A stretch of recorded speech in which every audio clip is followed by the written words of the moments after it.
That song ended, "Night is past and all is well." It sounded, the last line sounded a little different there. Good evening. Last week I started y'all with a question.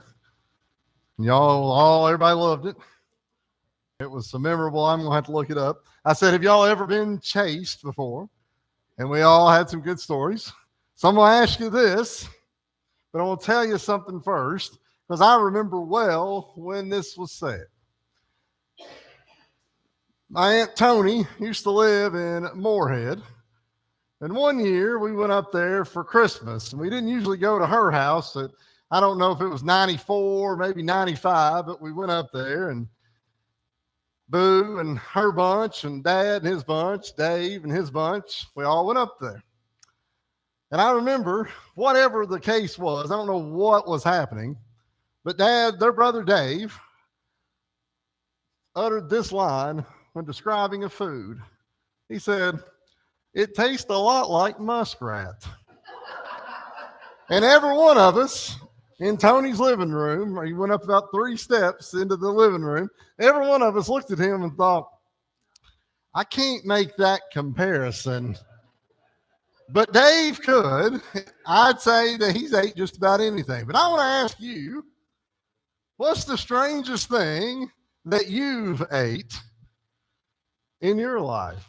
Dad, I'll let you go first. You'll take spaghetti because Dad didn't stray too far. But what's the strangest thing that you've ate in your life? Think about it for a second and share with me.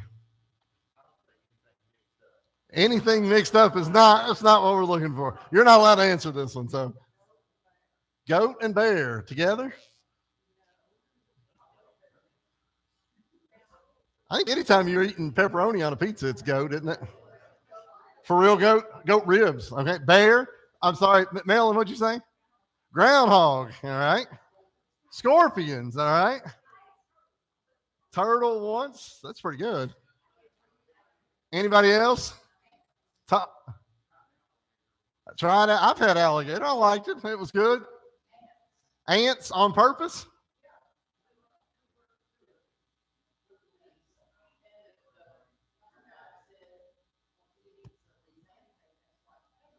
Okay. Did they? Interesting. None of the ants that have ever crawled in my mouth when I've been mowing or whatever have ever tasted like peppermint. So, well, what was it? Mary, do you have one? No, nobody else. So I asked you that question because tonight we're going to talk about that probably not many of us have ate either one of those things right there. Now, if you had mom in Sunday school, mom would bring something and let y'all eat it. I didn't bring any snacks for you, so I apologize. Y'all just going to have to imagine what it was like, but that's what it'll be. But manna and quail are what we're going to talk about this evening. But I want to set the stage for us for just a minute before we go any further. I want you to think about how that the children of Israel have just been delivered out of Egypt. They just went across the Red Sea. Pretty miraculous situation. But just like the rest of us, they went to sleep. They woke up the next day and they're hungry. And so even though they've just seen all of this power, all of this fear, all of this faith, all of these things, they wake up the next day and are saying, well, we're hungry. Well, you know where we had plenty of food? Back there. And so it doesn't take long for them to sort of forget what they have just went through. Tonight, we are going to be in Exodus chapter 16. It's all going to be on the screen, but I would encourage you to have your Bible because we do have a couple of longer readings for it. But when we think about what they have seen, what they have done, what they have experienced, we're going to see, as we've talked about already, a pattern repeat itself. We're going to see the people sort of lose focus, forget what God has done, and they will immediately start to complain. Let's start with Exodus chapter 16, verses 1, 2, and 3. Mary, do you care to read that for us, dear?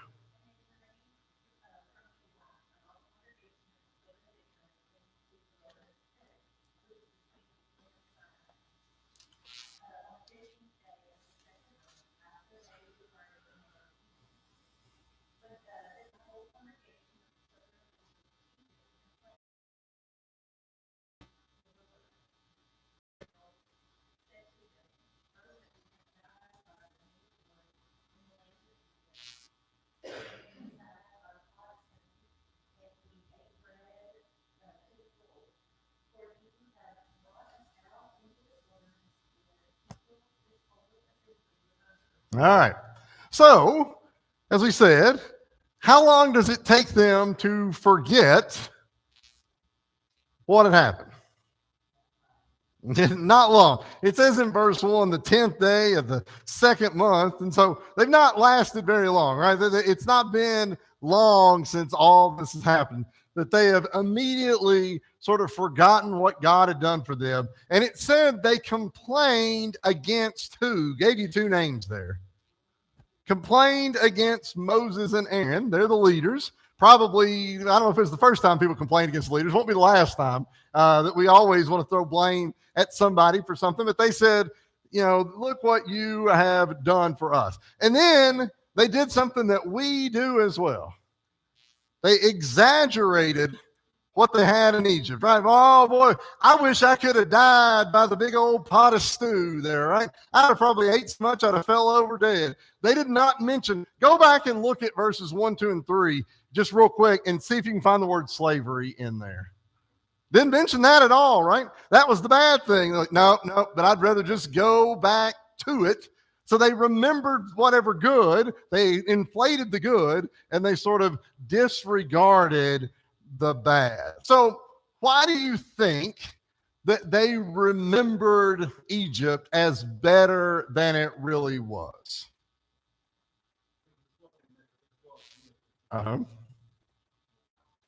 Exhaustion, hunger. Yes, ma'am.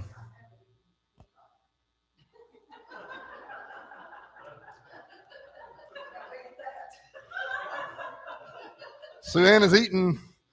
I tell you what, I may have to go to Mom's for lunch one of these Sundays if that's what they're having. I may have to. That's colorful eating. Was it good?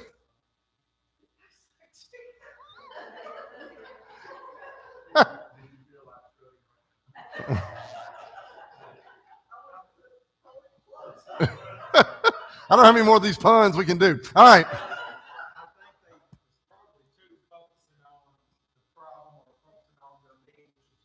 Yeah. Right.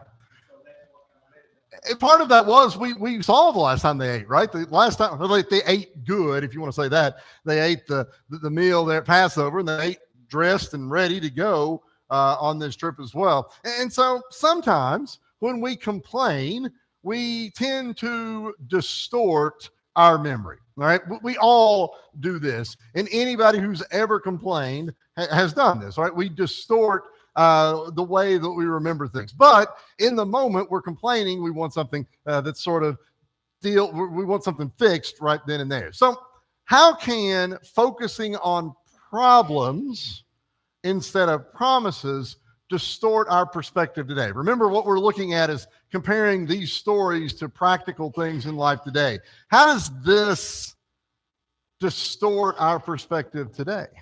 Tom? It does. That's true. How else?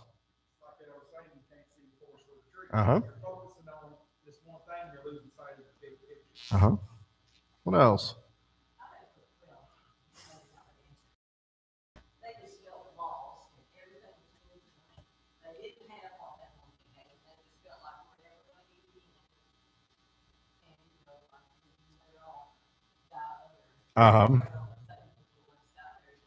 Sure. So in many ways, they are complaining to God instead of maybe bringing concerns to God. And this is a fine line to straddle, because if we're not careful when we pray, prayer can turn into a complaint hotline, can it? How does prayer become a complaint line for us? Yes. And why do I not have it now? I've prayed for this, but all whatever it may would be. How else does prayer sort of become a complaint line? It can be. Mm-hmm.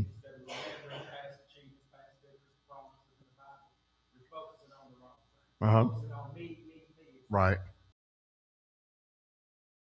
Others?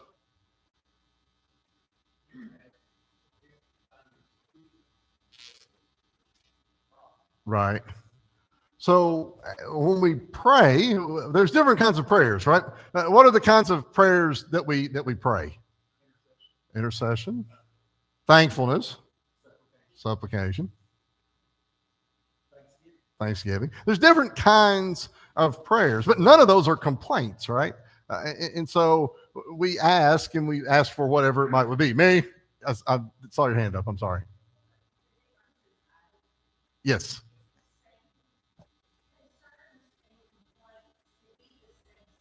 Uh huh. Sue Ann was saying a little bit here is that the attitude of why haven't you done this for me rather than I'm just maybe kind of as Tom said there a little bit working with what has been given or what opportunities have been afforded us as well.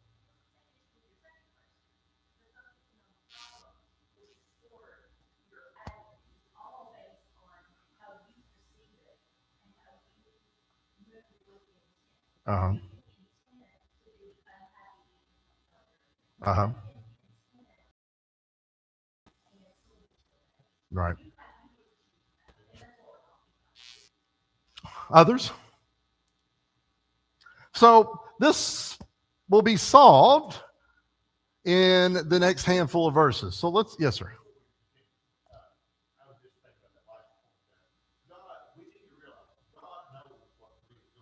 Right. Right. Sure.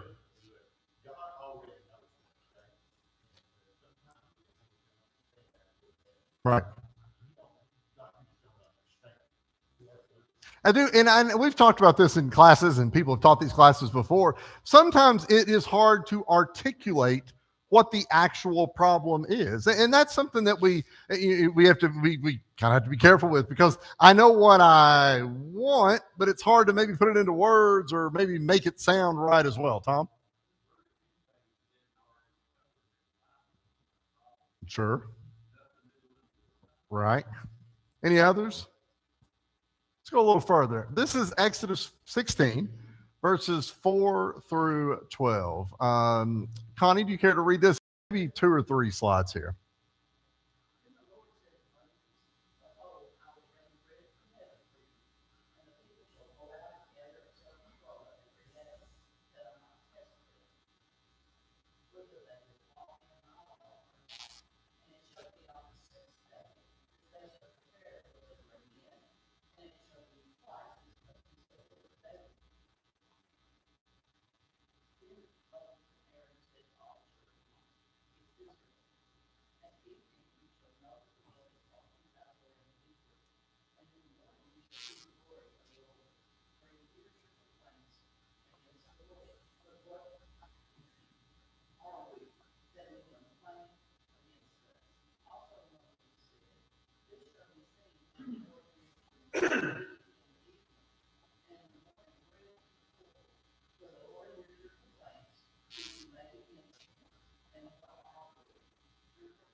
All right. So God makes this promise here. I'll come back to that in a second. He makes this promise that I think the quote was to rain bread from heaven. But he puts a little bit of a stipulation on it. We're going to talk a bit about that here as we go forward. But the bread, the manna, and the quail, which is the meat, that would be able to satisfy their needs. Now, I don't know that they're going to be, full at the greatest meal they've ever had, but their needs would be satisfied in this way. So essentially, we're going to stop the complaints by putting this forward. But it says that what would the people have to do?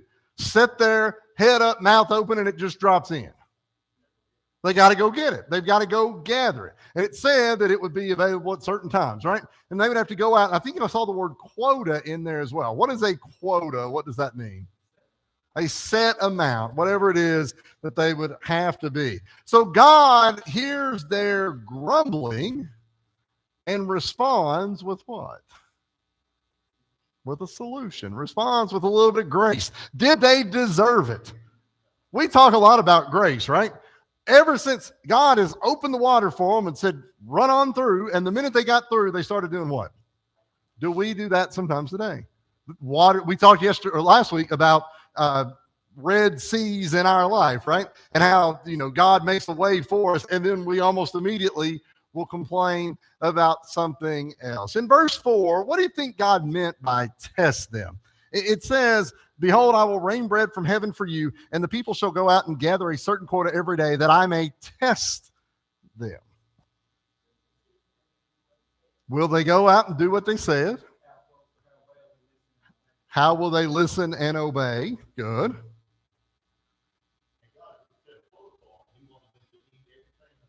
Hold on for just a second. We're going to come to that in just a minute. But that's true that there's no hoarding there, as it were. So when we talk about that, there was a daily dependence. Essentially, there would be quail and manna every day for them to go get. So they needed to trust who in this situation? They needed to trust God, that God would deliver every day. Not just Sunday or Tuesday or whatever day you wanted it to be, but it would be every single day. So how for us does daily dependence strengthen faith compared to self-reliance? I can do it myself.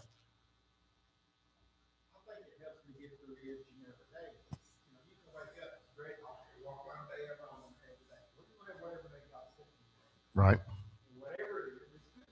Okay.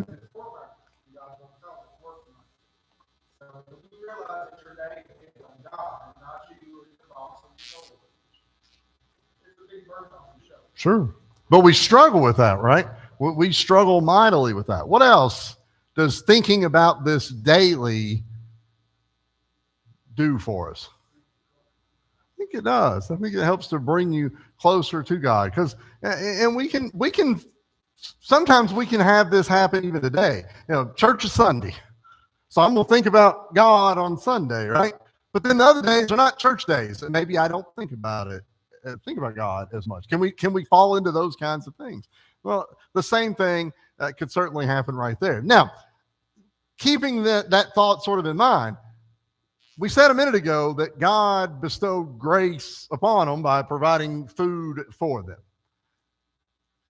That was a very patient response. How do you think, if you had been God, how do you think you would have reacted to the Israelites complaining after they got across the Red Sea? Be honest with me and yourself. Rolled your eyes, all right? Go get it yourself. Let's see what the desert holds, right? Right. We sometimes say that God's ways are different than our ways, right? How did God respond to them? He was sympathetic. He was kind, patient.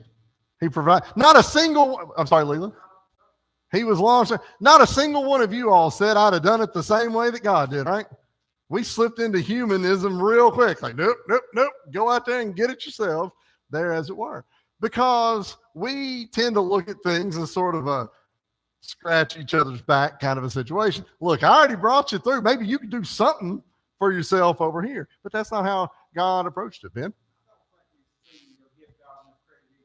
When we think of sins, of big major sins, we think of adultery, sure. Stuff like that. But to God, complaining is one of the biggest sins there is. Look at, He opened up the earth and destroyed thousands of people. He sent serpents and all these other things. God really hates complaining. It's up there, all sins are equal. Sure. This is one of God's gifts to complain about to us because we're so comfortable good, we think of it as not being that big of a deal. But we've got to remember, this is a very big deal to God, and God did overlook it a great deal. So God provides, but he didn't, like we said, just toss it in their mouth, right? They had to do a little bit on their side. And so we'll see that. We're going to read a little bit more about it in a second, but it's the same way for us. God sent his son, but it's not just an automatic for us. We have to hold up our end of the deal if we want to use a term sort of like that as well. Let's look at Exodus chapter 16, verse 13 through 21. Maria, do you care to read this one?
All right, so I got about three different things we're going to look at here. To start with, we read here what Maria said, that in the evening quail covered the camp, and then in the morning manna appeared with the dew. The things that I read compared manna to like a coriander seed. It was real small. And the way Maria says frost on the, we're a month or so away from seeing frost maybe out on the ground. And if you go out to actually get right to it, it's really small pieces, right? And so they're gathering this up here as it were. It said for each person to gather as much as he could eat. Okay, as much as he could eat, but not to keep manna overnight. We're going to talk about that a little bit more here in just a second. But did everybody follow the rules? Same thing, right? Not everybody did, and there was punishment that it came from that as well, because it said that some of them disobeyed, and it said the manna bred worms. I think Maria said it stank, and so they seemed to either A, be a little greedy, or B, they didn't trust that it was going to be there tomorrow, so we get as much as we can get right now. Now, Maria read a word that popped up 2 or 3 times. Exodus chapter 16 in verse 16, it says, now an omer is 1/10 of an ephah.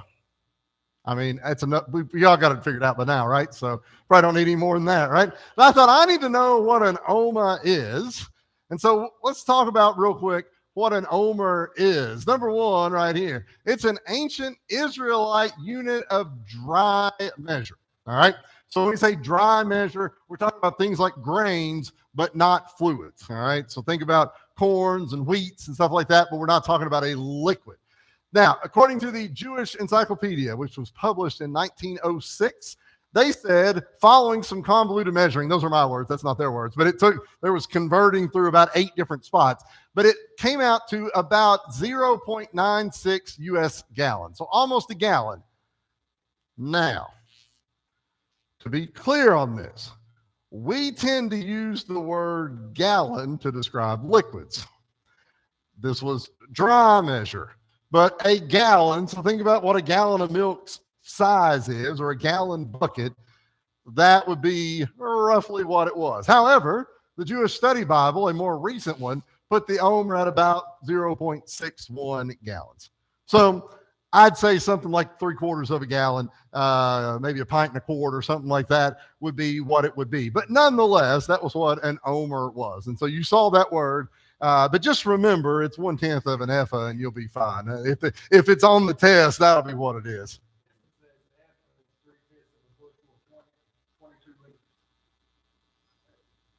You know, in the old notebooks, they used to have those conversion charts in the very back. I don't know if Effa is in the back on the conversion chart on that one or not. But nonetheless, it gives you an idea that that was how much it was. Those were units of measurement that don't make sense to us, but they do make sense to them. That was a strict requirement. Go out and gather this certain amount. So why was it that manna couldn't be stored up daily?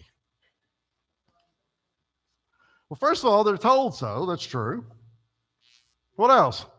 It would spoil as well, as Maria read. And so buy a bunch of it, but then it spoils. You ever bought stuff at the grocery store, and then at the end of the week, the day the trash is coming, you throw it out because the date went bad on it, right? It wouldn't make sense at our house to go buy 10 gallons of milk tonight, and we're going to throw 8.5 of those away. It would just be wasting money because it's going to spoil. And the same thing would happen right here. So there's some direction from God, but there's also some practicality from God, right? You're going to go out there, you can go out there and gather 400 omers, but it's all going right. You've just worked too hard for no reason, right? So there's a practical sense of this as well. How does this story compare to Jesus teaching the people to pray in Matthew chapter 6 and verse 11? Jesus said in a model prayer, give us this day our daily bread. He's teaching them. You don't have to pray that every time, but he's teaching them to pray. How does this story compare?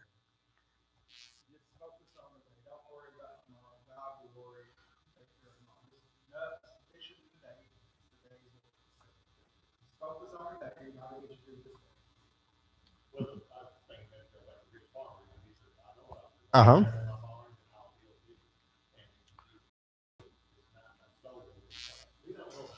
Absolutely. Mary?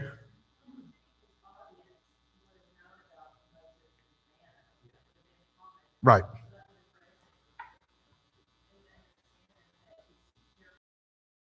Absolutely.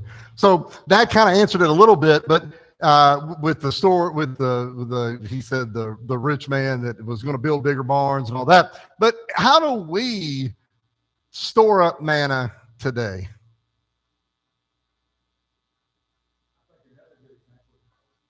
Storing up your treasures in the bank, which is nothing wrong with having a nest there. You got to look out for the future. Yeah. But if you're robbing God to do it, sure. Then that's storing up instead of trusting. Don't be greedy. How else do we sort of store up manna? There are churches that store up manna. There's uh-huh. Uh-huh. Sure. I think we do spiritually too. We think, okay, well, I've heard, believe, I've been baptized, I can just do it. Right. Sure.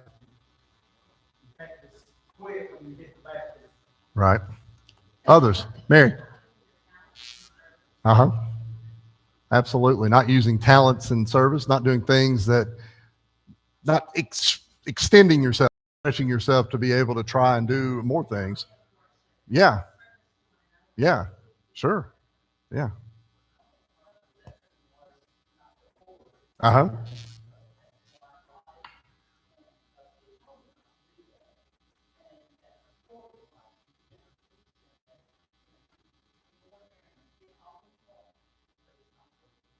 Right. And we think about that. That's a every funeral service just about, right? We stack up all this stuff, whatever it is, but it doesn't get to go with you. And we sometimes have spent all of our time gathering rather than sharing or helping or spreading it around or whatever else it might would be. Other thoughts on that? We've got a couple more. So they do, in fact, have a day of, they would be allowed to store a little bit more. And we're going to look at Exodus 16, verses 22 to 30. Shelb, do you care to read this?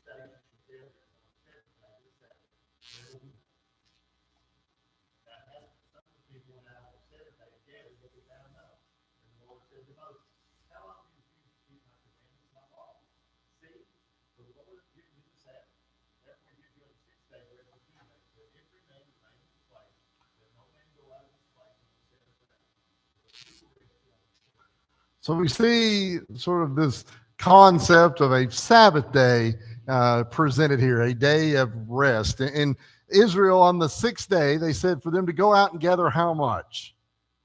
Gather 2 days or twice as much. Now notice, not 100 days extra, but just twice as much. And it said that what would not happen? Well, what would not, even though they gathered extra, what wouldn't happen? It wouldn't spoil, but then tomorrow, what would be there? Nothing. All right. They've got the food that they're ready to eat, but they're not going to go out and gather. And so what did some of the people do on the seventh day, on the Sabbath day?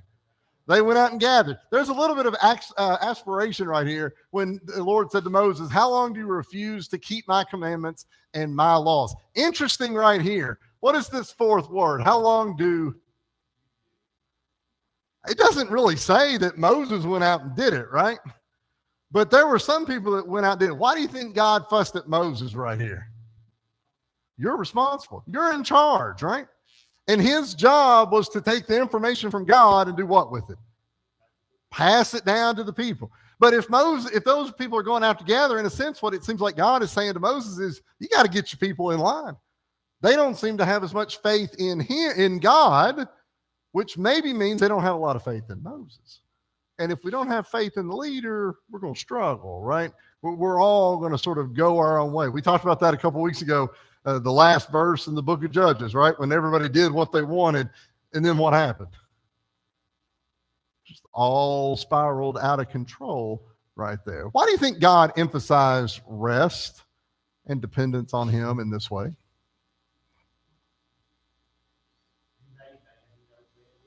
Mm-hmm. Mm-hmm. Yep. What else? Like they're on this journey, right?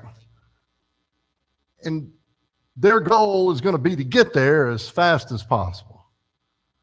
How many of you have ever been on a vacation and you've made a list of 25 things you wanted to see, and you spent 10 minutes at one and 20 minutes at another and 5 minutes. That other one we just drove past, we've slowed down a little bit, looked out the window, and then when the trip's over, we said, I don't even know what I saw. I saw a lot, but don't know what I saw. We didn't have any time to enjoy what we were doing. Well, maybe that's what this is for them. Maybe it's an opportunity for them to sort of, as Tom said there, to reflect, to think back. You know, maybe the reason that they got worked up with God about not having any food was that they hadn't had a lot of time to sit down and say, wow, that was pretty impressive that God has brought us this far. Sometimes we don't do that, right? We're on to the next one rather than reminiscing or thinking back about the previous one. I think that's what all this is built up to. If you remember when God brought them out of Egypt, he said, I'm not going to take them through here because unless they see war, they turn around and go back. He knew they wasn't prepared. He knew they wasn't ready. It's the same way he's trying to get them ready, prepare him by doing this thing with the man, getting this thing to trust him. Little baby steps, build them up little by little so if they will keep them all next time they give each other. Absolutely. So that kind of leads us into our next couple of questions. How does obedience to God's pattern bring both physical and spiritual blessings for us? In a sense, how does doing what God asks make things easier, better for us? Uh-huh. Mm-hmm. Absolutely. How's it good for the spiritual? Mm-hmm. Uh-huh. Sometimes the top is spinning way too fast and we got to calm it down a little. Yes.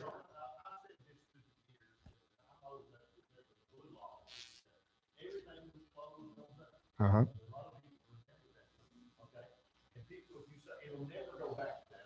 Mm-hmm.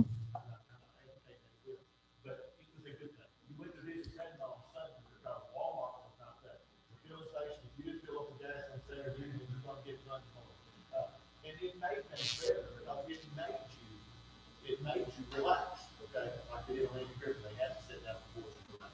But now we've got, I'm going out at 4 o'clock on Sunday morning. And that's handy. There's handy things about it. But it took away the dedication. So there's an age gap thing right there. Like it seems impractical to me as someone who never experienced that. That seems very impractical. But I'd almost guarantee you that every one of y'all at some point said, "Boy, it'd be nice if the store was open today, wouldn't it?" Marilyn, you didn't think that? All right. Didn't know any different. That's perhaps that's true as well. Maybe that leads us into this last question though. What principles about rest and trust can we apply today? We're not under the Sabbath law. There's no Sabbath requirement for us today. But what principles can we apply? Because I would venture to say, I need to let you all talk, but I would venture to say, you still don't have to go to the store on Sunday. You can still go to grandma's house on Sunday. But a lot of times things change. We're like, oh, we should have done it the old way. Well, we didn't have to change. We made the decision to do that as well. So for us, what are some practical principles about rest and trust that we could apply to our lives today?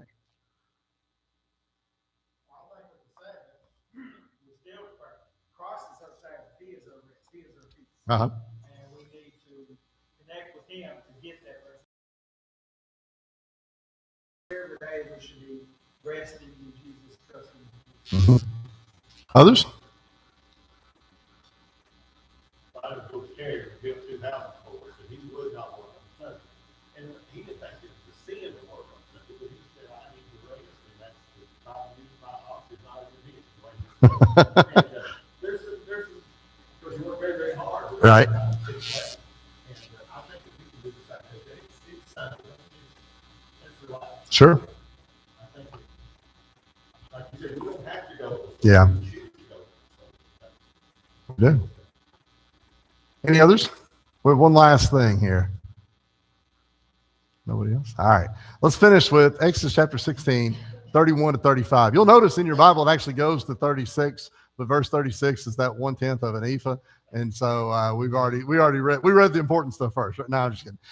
So Exodus 16, 31 through 35. Mel, do you care to read that?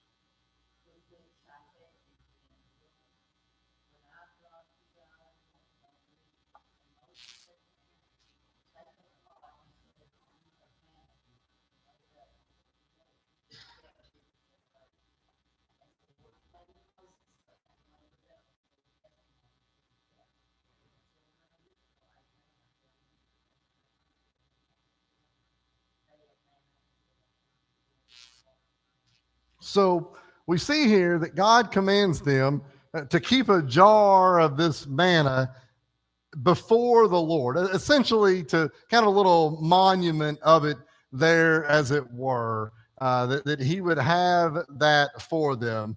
What do you think that purpose was for them? It was certainly a reminder. We see David talking about it. That is what was kept in the Ark of the Covenant with Aaron's budded rod Uh-huh. and the manna. Right. So we would see, hey, look, this is the main story right here. It is. See, he's helped. Touch it. Right. You know it's there. And that gives credence to everything. Sure. And it says there, as the story goes, at the end, it said they ate it for 40 years. And I'm sure they were tired of it, if we're being honest.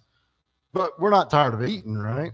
You know, so sometimes if we're not careful, I guess we can sort of become tired of things as well. But we have to keep in mind that there are gifts there from God. So how can we keep spiritual reminders of what God has done for us today?